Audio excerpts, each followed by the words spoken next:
Welcome to the You're Not Crazy podcast, hosted by Jessica Knight, a certified life coach who specializes in healing from narcissistic and emotional abuse. This podcast is intended to help you identify manipulative and abusive behavior, set boundaries with yourself and others, and heal the relationship with yourself so you can learn to love in a healthy way.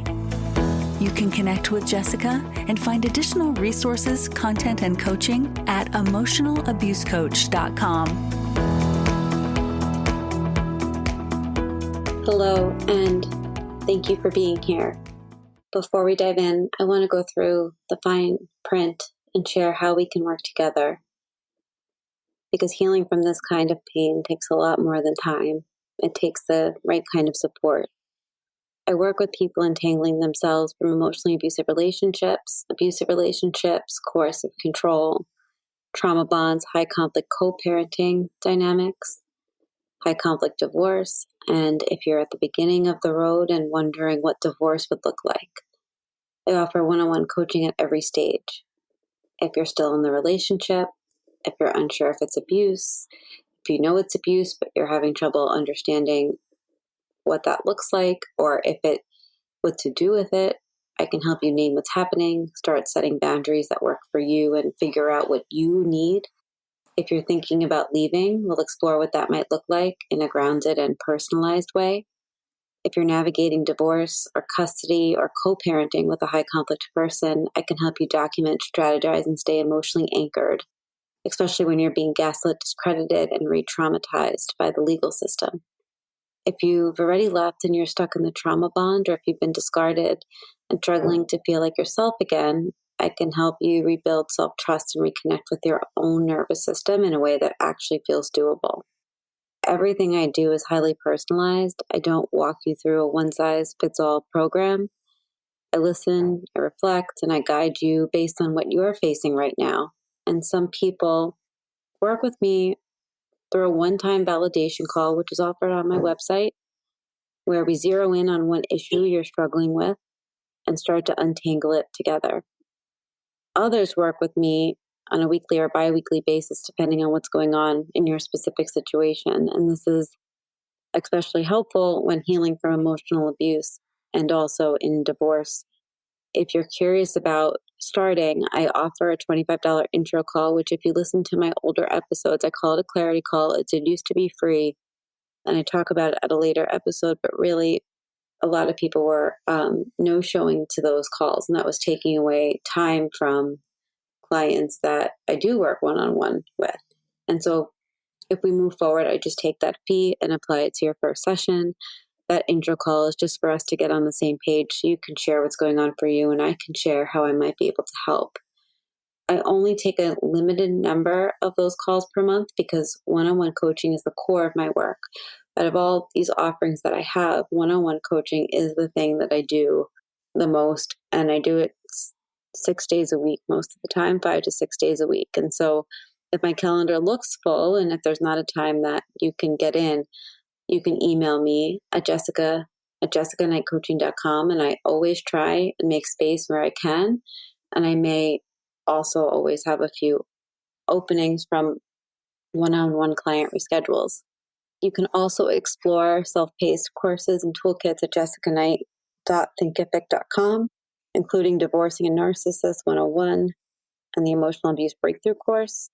I have a documentation course and my new signature program, Unhooked, which is a private podcast and course that walks you through the full cycle of abuse, helps you map it in your relationship and how to break it and how to begin to see what it really is that you're going through. If you want ongoing support in a more flexible way, you could always check out my Substack at jessicaknight.substack.com. Each month I focus on a different theme, from trauma bonding to divorce to cluster B to sexual coercion to emotional abuse to toxic breakups. Those are just some from this year. Paid members get access to monthly deep dives, master classes, Q&As, strategy kits, and I'm working on some more group options. There is also a free option and a monthly option. So please head over to Substack. The link is in my show notes. You also can just search Jessica Knight Coaching and I'll come up. Everything that I create is meant to help.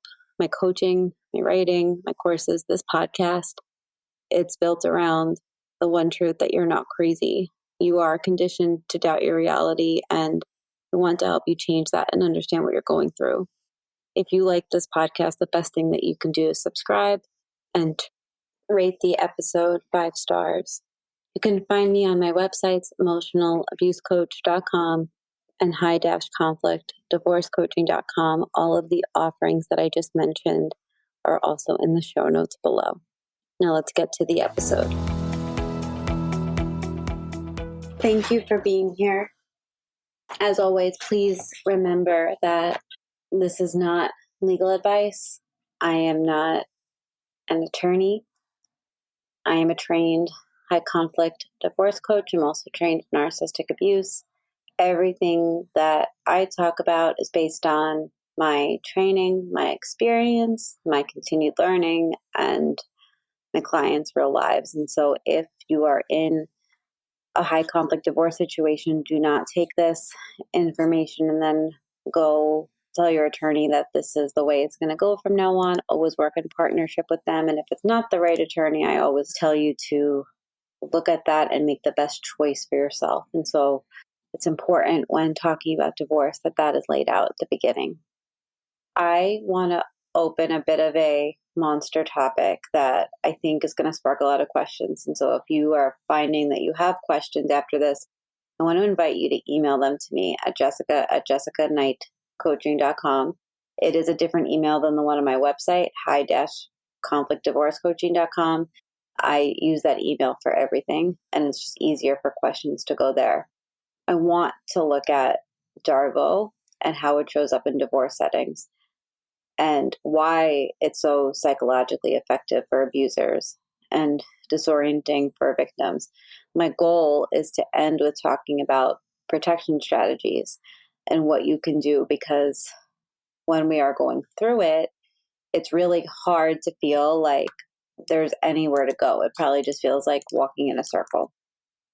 And so one of the things that I want to start with is that what is DARVO? So DARVO is, if you've never heard it before, I invite you to go look at it. Sometimes these acronyms like DARVO and JADE, they can feel like, oh, what is that or what's happening? But it's actually part of the playbook, and it's a go-to weapon for emotional abusive and coercement people.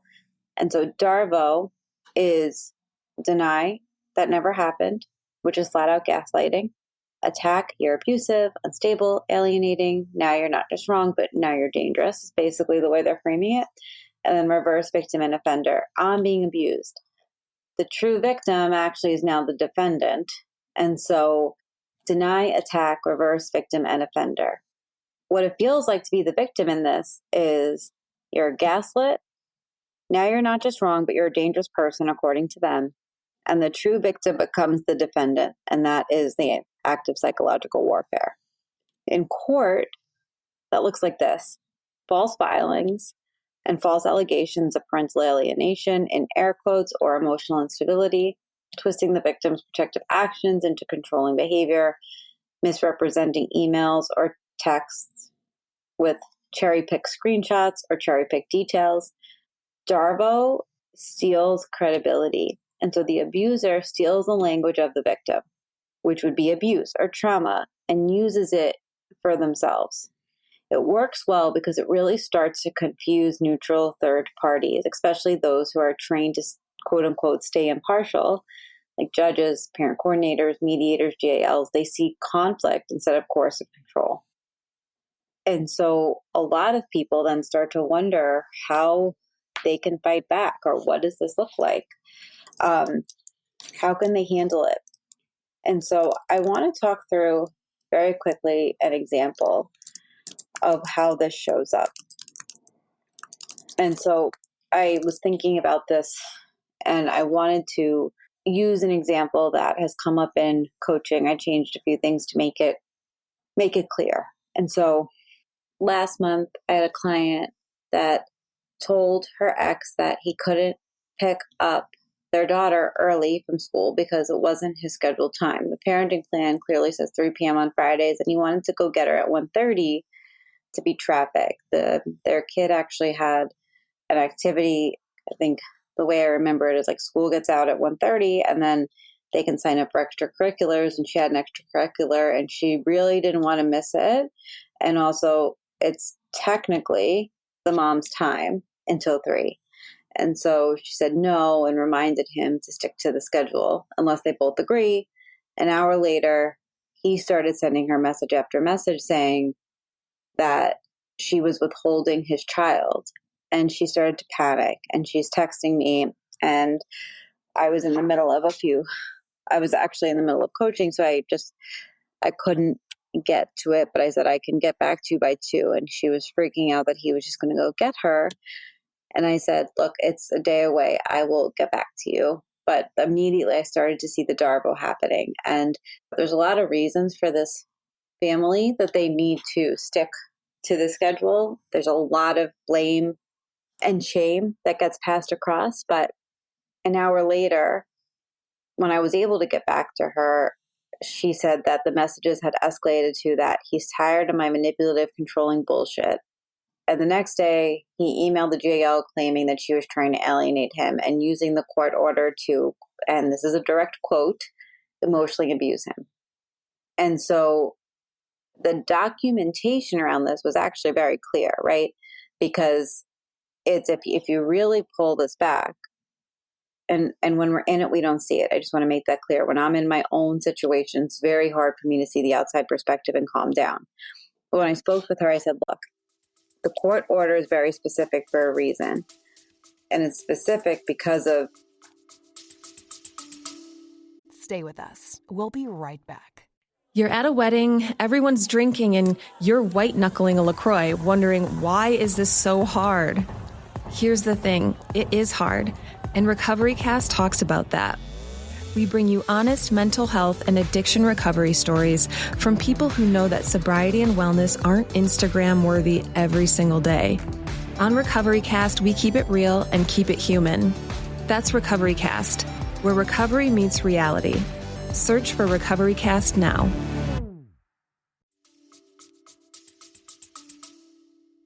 Issues like this. That's why you have every single transition time laid out. You did not agree for her leaving early. She didn't want to leave early. You wanted her to go to her extracurricular. That's what she wanted. You said no, right? You're not withholding because it's not his parenting time. You actually just said, no, you're not in agreement.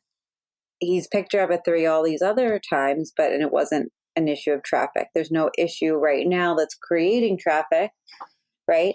And this whole time she's like, I should have just said fine. And I'm like, I think you need to stick to the facts, right? And then emailing the GAL. So the GAL, if you don't know what GAL is, it's basically like a custody advisor, guardian ad litem. The GAL essentially said, look, she's following the plan. And so I don't see this as that issue. That happened later because the GAL doesn't weigh in during those high tense moments. But when the GAL talked to me, completely denied that he was trying to break the schedule and acted like she was the one causing all this trouble and tried to flip the entire thing to make it seem like she was controlling and keeping the child from him when all she did was follow the court order and really ask him to do the same. And this is why when things get tense, I always say, just fall back to what the court order says. And this is DARVO in like a very pure form because it's dangerous because it weaponizes not just the victim's actions, but the legal system himself, because now she was terrified that the GAL was going to see that she did something wrong. And so what we did was I helped her get ahead of it by explaining what actually happened. And she did have a call with the GAL because they were in the active investigation the next week. And I said, I basically think you should start off trying to clear that up. Explain what happened, it as neutral of a way that you can. You enforced a court-ordered boundary. You did exactly what the agreement said to do. You communicated that boundary calmly and clearly. He didn't get what he wanted, and he retaliated. He denied any wrongdoing, or boundary violation. He accused you of being manipulative, and then he claimed he was emotionally abused, right? So that's the DARVO. But all she needed to say was exactly what happened. And she was able to calm herself down because it followed the exact playbook of abusers when they lose control. And she presented the information. And then when he reported the quote unquote abuse to the GAL, the GAL caught it. And the GAL already saw it from the messages that were going back and forth because dad had shared them. So in this situation, and of course, this isn't true for all situations, but the biggest thing is to not get super defensive and instead really give yourself a time to regulate and think what actually happened, what was I doing, and how do I present this? Because the playbook is it goes like this. It's like you set a boundary, they violate it. You hold the line, they deny and blame you. They escalate, and then they accuse you of the behavior that they're exhibiting. They run to third parties to formalize the lie and destroy your credibility. It's the reversal of what reality is. And if somebody isn't trained to see it, they may not understand. But the messages in this case were so egregious that like they couldn't, I mean, it was just very obvious what was going on, which was on her side. But when she's in it, she doesn't see it because we get flooded with all the thoughts. And this is why DARVO is so effective, because it confuses the hell out of you who aren't trained to recognize it. Like the GAL here, she withheld the child. And if they're not trauma informed, they could assume it's something else. In this case, it's not what happened. In this case, he was able to actually see she did the right thing. He got angry. He attacked her character. He claimed being the victim. And so sometimes you really just have to think about the language in which you're presenting some of these things, because you can't go in and say, lawyer, they're doing DARVO. You know, what you can say is, actually, I'm going to try and say how I would help a client say it, just so, because I think that would be helpful. You could say something like, I've noticed a reoccurring pattern where whenever I follow the parenting plan or enforce a boundary or do what is in the best interest of my child, my co-parent responds to accusations that I'm withholding or abusive. And for example, when I declined to change a schedule exchange time without agreement, he immediately accused me of being manipulative and controlling. And then when he contacted you claiming I was emotionally abusive, I felt like I needed to be defensive, but I took a step back and waited because I realized this pattern has happened multiple times. And when I enforce our court order and then he reframes it as abuse, I'm concerned that this dynamic distorts the facts that you're seeing.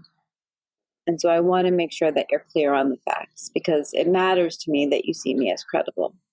If I was talking to a GAL about a situation like this, that's likely how I would frame it. I wouldn't say it was this complete asshole causing a scene, because that they're not going to hear that. That's why when you are in a situation where DARVO is happening, it is important that you are able to think about this in terms of, am I able to share this in a way that they can see it? And so what you can do is, if I'm not going to go into documentation on this because then I'll be here for 40 minutes talking only about that. I have a course in documentation that I'll link in the show notes. Highly recommend that you take that as a first step. I have talked about documentation in a lot of various different podcasts, but documentation for family court is different and it's important and it's essential. And if you are confused, I would just probably go and look at the course. The course, I believe, is $29. And so I'm not going to go into why to document, what to document, all of that, because like I said, I'll be here for 40 minutes. It's a completely other topic. But you will want to log each incident using the DARVO framework. You know, what was denied, what was the counterattack, and then how they reverse roles. This is really for you so that you can start to identify the pattern. That is something that your lawyer may never see. You also will want to use emotionally flat language. So you want to think like a detective, not like a participant in this. So it's just data. So instead of like, he screamed at me and scared the kids, you want to say, he raised his voice, and use the phrase, you're a terrible mother, in front of the children, just to be more specific, but also like really focus on what was said. And I understand that this is so hard to not add emotion into, but I think it's helpful. Actually, I know it's helpful, and I know it's essential, and I'm telling you it's essential, even though it's hard. I have clients that will send me lines and ask me to do it for them. They're like, I can't make this not emotional. Can you revise this? Because it is so hard when it's yours, And so you then want to anticipate any reversal attempts. So if there are emails going back and forth, you want to kind of attempt to get on top of it beforehand. So you could say something like, per the parenting plan, I'm following the court order drop-off time, or something like that. Also, if you aren't using one of these, and you don't have to, a lot of people don't, a lot of people can't get their co-parent to agree, but if you're using an Our Family Wizard or Talking Parents or an app close, they timestamp and remove any ability to edit conversations later. So screenshots are great, but PDFs or full data reports hold more weight in court. So if something needs to be documented, make sure it's in an email. I would really, really, really try and stay away from text messages. You also need to put the pattern together. So lawyers and judges and family court professionals, they don't always get DARVO in single messages, but they do understand repeated patterns.